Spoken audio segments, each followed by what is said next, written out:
Hi everyone, my name is Maggie Dancy and today I'll be discussing the environmental health of Washington, D.C. The Environmental Protection Agency analyzes 6 key factors to measure environmental wellness in areas of the U.S.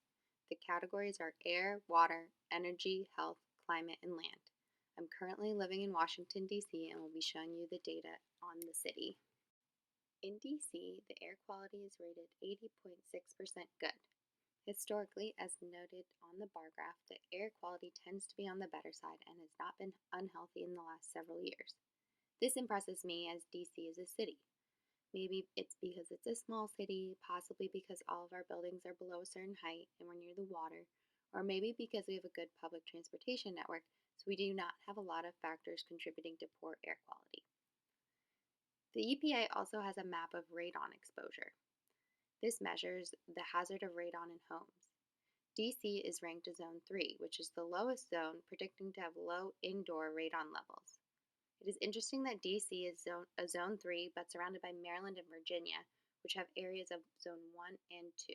Only about a third of the U.S. is Zone 1, so DC is doing well. Unfortunately, in our next category, DC does not score as well. States report every 2 years to the EPA about the conditions in their surface waters via the Assessment Total Maximum Daily Load Tracking and Implementation System. Of all the measured bodies of water, the status is labeled impaired. Primary recreation water, secondary recreation water, aesthetic enjoyment, protection of wildlife, and protection of human health-related fish consumption are all impaired. The impairment of the various bodies of water is caused by suspended solids, turbidity, and in primary contact recreation waters, E. coli.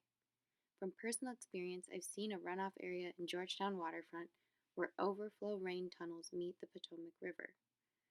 When we have a bad storm, this runoff is filled with debris and waste.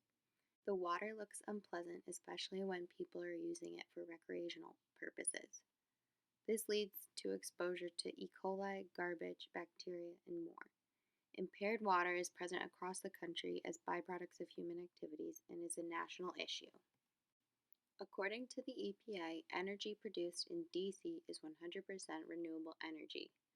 As seen on the lower graph, DC, the purple lines, does not consume very much energy compared to the U.S. average consumption. The district consumes mainly natural gas, petroleum, and renewable energy. Our state production is not visible on this graph because it is such a small amount, 1.6 trillion BTU. The U.S. Energy Information Administration notes that although the District of Columbia consumes almost 100 times more energy than it produces, the district consumes less energy than any state except Vermont. Of note, which was an interesting find for me, is that DC is near an AgStar partner site. AgStar supports the development of anaerobic digesters, which reduces methane emission from livestock waste. Although we do not have many livestock in this area, it is important to reduce methane in the atmosphere. The red dot on the map on the right indicates the AgStar project site outside of the city. Greenhouse gases include carbon dioxide, methane, nitrous oxide, and fluorinated gases, which are made as byproducts of human activities. These gases are what cause global warming. In DC, the main source of greenhouse gas emission comes from power plants in the area. The rest of the emissions are noted as other. Total emissions have decreased between 2011 and 2018. However, since 2015, the emissions are on a slight rise. Climate health is related to greenhouse gases.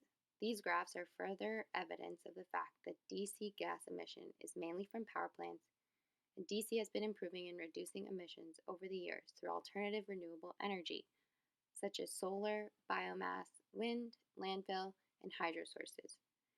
In 2020, Washington, D.C. ranked second among cities after Los Angeles with the most Energy Star certified buildings for energy efficiency. Health in D.C. is rated based on low birth weights, infant mortality less than 1 year of age, cancer risks, and area outbreaks. Of course, the biggest outbreak right now is COVID-19, so for more information, I would suggest following Johns Hopkins coronavirus tracking website for up-to-date data. As a NICU nurse, low birth weight and infant mortality is very important to me. Rates for both areas are higher in the District of Columbia than nationally. This can be attributed to causes related to disparities in urban areas, such as increased tobacco smoke exposure, drug use, and maternal health issues. As for infant mortality, it is obvious that race plays a part as rates in white infants is equal between local and national levels, but a much larger proportion of non-white infants in DC versus the country die before the age of 1. This is a prevalent racial inequality across the country. The inhaled cancer risk estimates in DC is mainly caused by secondary and on-road sources. Formaldehyde, a byproduct of combustion formerly found in automobile exhaust, is the largest pollutant contributing to this risk. Overall, the total risk is 44 in a million chance of getting cancer from air pollution in DC, which is on the lower side of the risk scale. Our last measure of environmental health is land. Of interest to me was the excess food map.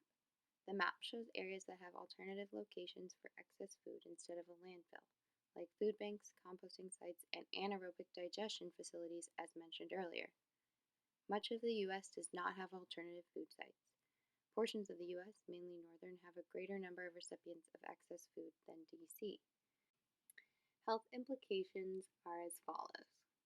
Positive ones: low radon and good air quality means a lower risk of lung and inhalation cancer in the area. Renewable energy production means decreased greenhouse gases. Third, excess food sites mean less waste. Negative health implications include poor water quality, which can increase the risk of illness, low birth weights, which can cause respiratory and developmental issues in infants, and infant mortality, which highlights racial inequalities, which I will discuss on the next slide. The largest area of environmental health affected by social justice and equity is infant mortality and low birth weight. The top 2 causes of neonatal death in DC are maternal complications and prematurity. All preterm babies are classified as low birth weight infants, and all of these deaths are included in infant mortality less than 1 year.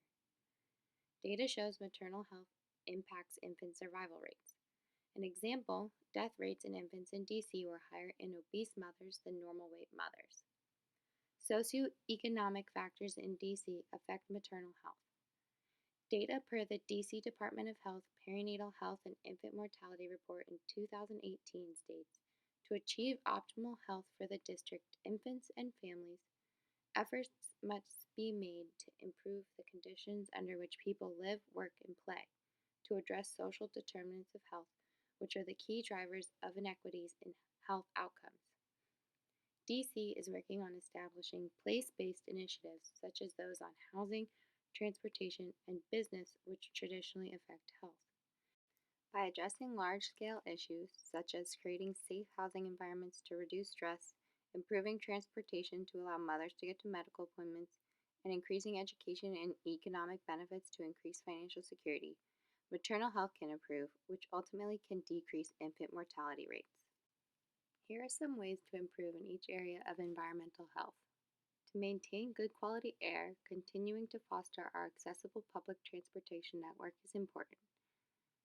This way, automobile exhaust will decrease. Our waters are full of waste. Projects to protect our water would be necessary to increase environmental health. Filtering waste, decreasing littering, and ensuring protection of natural wildlife are ways to protect the water. Next, DC produces 100% renewable energy but consumes other energies.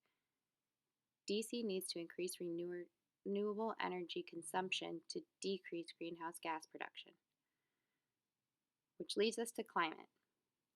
By decreasing power plant output, we can contribute to decreasing greenhouse gases. Also, by adding AgStar sites, DC can decrease methane levels. For health, socioeconomic and racial inequalities need to be addressed to improve maternal and infant health, as discussed on a previous slide. Lastly, by continuing to use excess food in a productive manner, we can reduce waste and produce alternative energy to support land health. Thank you for exploring DC's environmental health with me. I learned a lot about my area. If you have any questions about anything I talked about, please email me. Thank you so much.